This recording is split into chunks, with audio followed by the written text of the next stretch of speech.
দাদা এখানে সে সাধু বাবাটা আছে। হ্যাঁ হ্যাঁ হ্যাঁ, এই ধার দিয়ে সোজা চলে যাও, সোজা দিয়ে ডান দিকে মুড়বে, দেখবে রুমের ভিতরে। আচ্ছা, ওই সাধু বাবার কাছে গেলে কি সত্যিকারের হ্যাঁ মেয়ে? হ্যাঁ, সবাই কাজ হচ্ছে তো। কাজ হচ্ছে? বিয়ের জন্য এসছেন? হ্যাঁ, বিয়ের জন্য এসেছি। সাইডে চলে যাবেন। চলো। কি করে?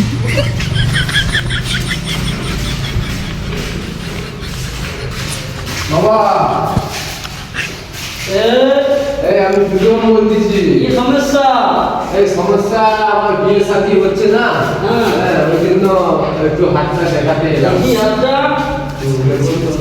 তোমার হাতটা তো খুব সুন্দর আছে বেটা।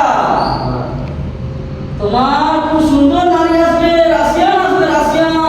ও, তোমার তো অনেক বিয়ে কেটেছে না? হ্যাঁ হ্যাঁ হ্যাঁ। এবার রাশিয়ান আসবে, দেখে বুঝে যাচ্ছে রাশিয়ান আসবে। রাশিয়ান? হ্যাঁ, ও, তোমার কোনো টেনশন নেবে না বেটা, ঠিক আছে? হ্যাঁ। তোমার হাত খুব সুন্দর নিয়েছে, বিয়ে পাস নিয়ে আমাকে, তোমার হাতে বিয়ে পাস নিয়ে আসবে। তাই? হ্যাঁ বেটা, ঠিক আছে। এই ধরুন বেটা, এই এই কাঁচা লঙ্কাটা এখন বগলে সবসময় পুড়ে রাখবে। কাঁচা লঙ্কা বগলে পুড়ে রাখবে। আচ্ছা, হ্যাঁ হ্যাঁ, ওটা পুড়ে রাখবে। আর এই পটিয়ালি সবসময় পকেটে করে রাখবে। রাশিয়ান মেয়ে আসবে তোমার ভাবে, ঠিক আছে?